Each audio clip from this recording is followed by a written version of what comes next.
Jean, chapitre 8. Jésus se rendit au mont des Oliviers. Mais dès le matin il revint dans le temple et tout le peuple s'approcha de lui. Il s'assit et se mit à les enseigner. Alors les spécialistes de la loi et les pharisiens amenèrent une femme surprise en train de commettre un adultère. Ils la placèrent au milieu de la foule et dirent à Jésus, « Maître, cette femme a été surprise en flagrant délit d'adultère. Moïse, dans la loi, nous a ordonné de lapider de telles femmes. Et toi, que dis-tu » Ils disaient cela pour lui tendre un piège, afin de pouvoir l'accuser. Mais Jésus se baissa et se mit à écrire avec le doigt sur le sol. Comme ils continuaient à l'interroger, il se redressa et leur dit, « Que celui d'entre vous qui est sans péché jette le premier la pierre contre elle. » Puis il se baissa de nouveau et se remit à écrire sur le sol. Quand ils entendirent cela, accusés par leur conscience, ils se retirèrent un à un, à commencer par les plus âgés et jusqu'au dernier. Jésus resta seul avec la femme qui était là au milieu. Alors il se redressa et, ne voyant plus qu'elle, il lui dit, « Femme, où sont ceux qui t'accusaient? Personne ne t'a donc condamné? » Elle répondit, « Personne, Seigneur. » Jésus lui dit, « Moi non plus, je ne te condamne pas. Vas-y et désormais ne pêche plus. » Jésus leur parla de nouveau. Il dit, « Je suis la lumière du monde.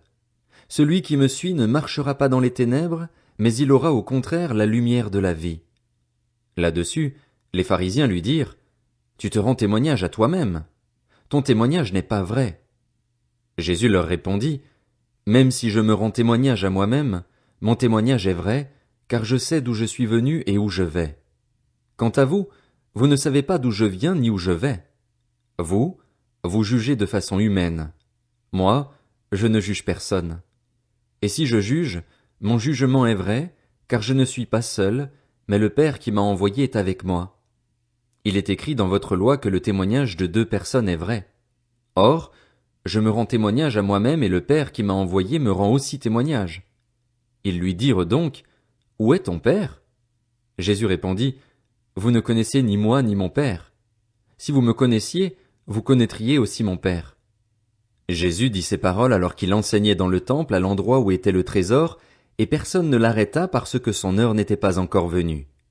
Jésus leur dit encore, « Je m'en vais et vous me chercherez, mais vous mourrez dans votre péché. Vous ne pouvez pas venir là où je vais. » Là-dessus les Juifs dirent, « Va-t-il se tuer, puisqu'il dit, vous ne pouvez pas venir où je vais? » Il leur dit, « Vous êtes d'en bas, moi, je suis d'en haut. Vous êtes de ce monde. Moi, je ne suis pas de ce monde. C'est pourquoi je vous ai dit que vous mourrez dans vos péchés. En effet, si vous ne croyez pas que moi, je suis, vous mourrez dans vos péchés. Toi, qui es-tu? Lui dirent-ils. Jésus leur répondit, Ce que je vous dis depuis le début. J'ai beaucoup de choses à dire et à juger à votre sujet, mais celui qui m'a envoyé est vrai, et ce que j'ai entendu de lui, je le dis au monde. Ils ne comprirent pas qu'il leur parlait du Père. Jésus leur dit donc, Quand vous aurez élevé le Fils de l'homme, alors vous reconnaîtrez que moi, je suis et que je ne fais rien de moi-même, mais que je dis ce que mon Père m'a enseigné.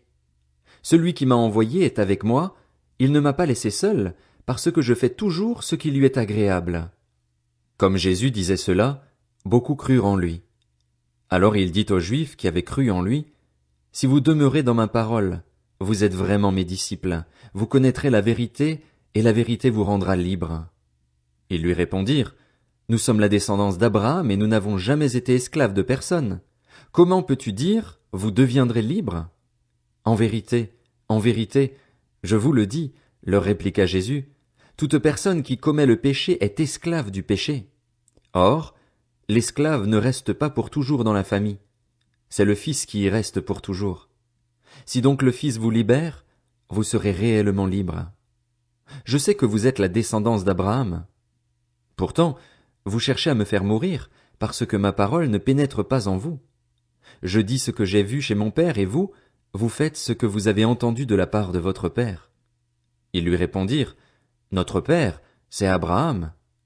Jésus leur dit, Si vous étiez les enfants d'Abraham, vous agiriez comme lui.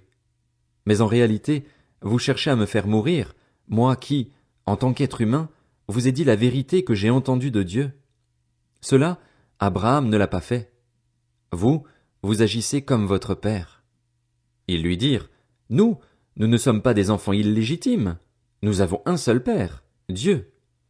Jésus leur dit, si Dieu était votre père, vous m'aimeriez, car c'est de Dieu que je suis sorti et c'est de sa part que je viens. Je ne suis pas venu de moi-même, mais c'est au contraire lui qui m'a envoyé. Pourquoi ne comprenez-vous pas mon langage? Parce que vous ne pouvez pas écouter ma parole. Vous avez pour père le diable et vous voulez accomplir les désirs de votre père. Il a été meurtrier dès le commencement et il ne s'est pas tenu dans la vérité parce qu'il n'y a pas de vérité en lui. Lorsqu'il profère le mensonge, il parle de son propre fond, car il est menteur et le père du mensonge. Mais moi, parce que je dis la vérité, vous ne me croyez pas. Qui de vous me convaincra de péché? Si je dis la vérité, pourquoi ne me croyez-vous pas? Celui qui est de Dieu écoute les paroles de Dieu. Vous n'écoutez pas parce que vous n'êtes pas de Dieu. Les Juifs lui répondirent, n'avons-nous pas raison de dire que tu es un Samaritain et que tu as un démon? Jésus répliqua, je n'ai pas de démon. Au contraire, j'honore mon Père et vous me déshonorez. Je ne cherche pas ma gloire. Il y en a qui la cherchent et qui jugent. En vérité, je vous le dis, si quelqu'un garde ma parole, il ne mourra jamais. Maintenant, lui dirent les Juifs, nous savons que tu as un démon. Abraham est mort, les prophètes aussi, et toi, tu dis, si quelqu'un garde ma parole, il ne mourra jamais. Serais-tu plus grand que notre père Abraham, qui est mort? Les prophètes aussi sont morts. Pour qui te prends-tu donc? Jésus répondit, si je me rends gloire à moi-même, ma gloire ne vaut rien. Cependant, c'est mon Père qui me rend gloire, lui que vous présentez comme votre Dieu alors que vous ne le connaissez pas. Moi, je le connais.